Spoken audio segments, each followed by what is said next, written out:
የመስቀል በዓል አከባበር በኢትዮጵያ። ምንጭ የኢትዮጵያ ኦርቶዶክስ ተዋሕዶ ቤተ ክርስቲያን ከልደተ ክርስቶስ እስከ እስራሚት ወይም እስከ 2000 ዓመተ ምህረት። የመስቀል በዓል የሚከበረው መስከረም 17 ቀን ነው። ይህም በዓል በክርስቲያኑ ዓለም ሁሉ ይከበራል። ታሪኩም በመጠኑ እነሆ። ጌታ በመስቀል ላይ ሞቶ ከተነሳ በኋላ ሕሙማን መስቀሉን እየዳሰሱ በመስቀሉ እየታሹ ይፈወሱ ነበር። በዚህም ተአምራት እየተሳቡ ብዙዎች ክርስቲያን ሆኑ። ይህንን ያዩ አይሁድ መስቀሉን በአንድ የቆሻሻ ማጠራቀሚያ ቦታ ጣሉት። በየቀኑ የአካባቢው ነዋሪ ሁሉ ቆሻሻ ስለሚጥልበት ያ ቦታ እንደ ጉብታ ሆነ። ምንም እንኳን ባይችሉ ክርስቲያኖቹ ኢየሩሳሌምን ጨርሰው ለቀው ስለወጡ የከተማዋን መልክ ፈጽሞ ስለተለወጠ መስቀሉ የተደፈነበት ቦታ ወዴት እንደሆነ ለማወቅ አልተቻለም። በዚህም ምክንያት ከ300 ዓመት በላይ ተዳፍኖ ቆይቷል። በአራተኛው መቶ ክፍለ ዘመን ማለትም በ327 የንጉሥ ቆስጠንጢኖስ እናት ንግሥት እሌኒ ይህን ታሪክ ትሰማ ነበርና አስቆፍራ ለማውጣት ጉዞዋን ወደ ኢየሩሳሌም ቀጠለች። እዚያም ደርሳ ጉብታ የሆነውን ሁሉ ብታስቆፍር መስቀሉ ያለበትን አላገኘችውም። ሰውም ብትጠይቅ የሚያውቅላት አላገኘችም።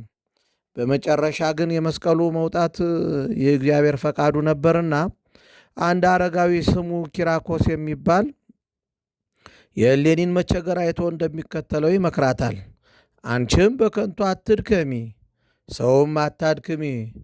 እንጨት አሰብስበሽ ከምረሽ ዕጣን አፍስሽበት፣ በእሳትም አያይዥው።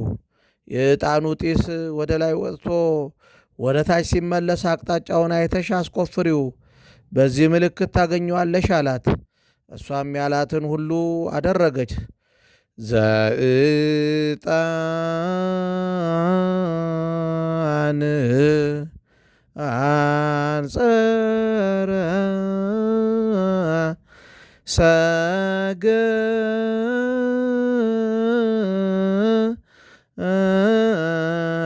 ጢስ እንዳለ ቅዱስ ያሬድ።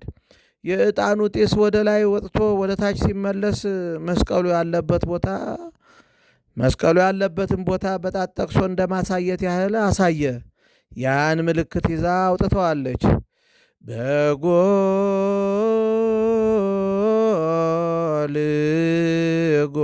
በጎልጎታ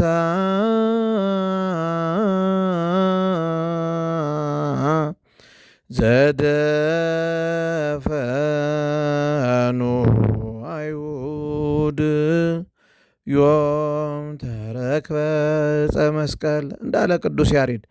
ይህን በዓል በመላው ዓለም ያሉ ክርስቲያኖች ያከብሩታል። በሀገራችንም እንደ አጋጣሚ ሆኖ የመስቀል በዓል ከጥቢ ወራት መግቢያ ጋር የተያያዘ ስለሆነ የተለየ ድምቀት አለው። በመስከረም 16 ባላገሩ በቀበሌው የከተማው ሕዝብ ማዘጋጃ ቤት ባዘጋጀለት ቦታ ከየቤቱ ችቦውን እንጨቱን እያመጣ ይደምራል።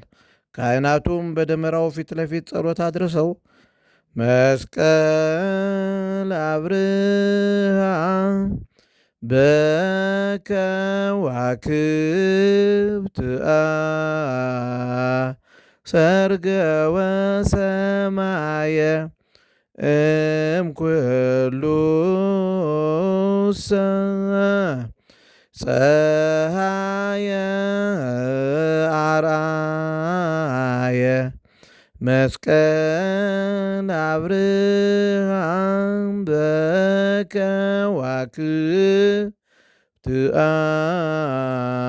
ሰርገ ወሰማየ እያሉ ደመራውን ይዞራሉ። ቀጥሎም ሕዝቡ እዮሃ አበባዬ መስከረም ጠባዬ እያሉ በደመራው ዙሪያ ይጨፍራሉ። ግጥሙ የወራት እንጂ የመስቀል ባይሆንም ቁም ነገሩ የመስቀልን ክብር አይለቅም። ማታ ሕዝቡ ችቦውን በየደጁ እያበራ ደስታውን ሲገልጽ ያመሻል። በ17 ጠዋት ደመራውን ይለኩሳል። አመድ እስኪሆን ድረስ ይቃጠላል።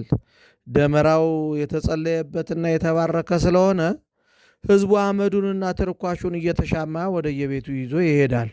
ለሰውም ሆነ ለከብት መድኃኒት ነው። በአዲስ አበባና በአካባቢው ግን ደመራውን የሚያቃጥሉት ወዲያው ጸሎቱ እንዳበቃ ነው። ከላይ እንደተገለጠው ይህ በዓል በሀገራችን በጥቢ ወራት ማለት አበቦች በሚፈነዱበት ወራት ስለሆነ በአንዳንድ አነጋገር የእንቁጣጣሽ በዓል ይባላል። እዚህ ላይ እንቁጣጣሽ የሚሉት ሕፃናቱ ልዩ ልዩ ቀለማት ያሏቸውን አበቦች ለቅመው በአንድ ላይ በሰርዶ አስረው ከደመራው ዕለት ጀምረው ለጎረቤቶቻቸውና ላገኙት ሁሉ ይሰጣሉ። ሰዎችም የሀገር ትውፊት ነውና አበባውን እየተቀበሉ ገንዘብ ይሰጧቸዋል። ይህ ብቻ ሳይሆን በየቤቱ እየዞሩ ወንዶችም ሴቶችም ለየራሳቸው የሀገር ባህል ግጥም እየገጠሙ ይጨፍራሉ። ባለቤቶችም እንደ ሽልማት እያደረጉ ገንዘብና ሌላም ነገር ይሰጧቸዋል። አንድ ላይ አጠራቅመው ድግስ ደግሰው ይመገባሉ። በግራኝ ወረራ ብዙ ባህሎች ሲደመሰሱ የመስቀል በዓል ግን እንኳን በክርስቲያኖቹ ተገደው በሰለሙት ኢትዮጵያውያን ዘንድ አልተረሳም። ለምሳሌ በሀገራችን ብዙ እስላሞች የመስቀልን በዓል ከክርስቲያኑ ጋር እንደ ክርስቲያኑ አድርገው ያከብራሉ። እንግዲህ ከቀን በኋላ በወራሪ ኃይል ተገደው እስልምናን ቢቀበሉ ከአያት ከቅድመ አያት ሲወርድ ሲዋረድ የመጣውን ክርስቲያናዊ ባህል ሳያውቁ ያከብሩታል ማለት ነው። ባህል የሰውን ምንጭ የሰውን ከየት መጣ ቁልጭ አድርጎ የሚያሳይ መጽሔት ነውና። ከዚህም ጋር አንዳንዶች እስላሞች በአንገታቸው መስቀል ያስራሉ። መስቀል የክርስቲያኖች ምልክት መሆኑን አያውቁትም።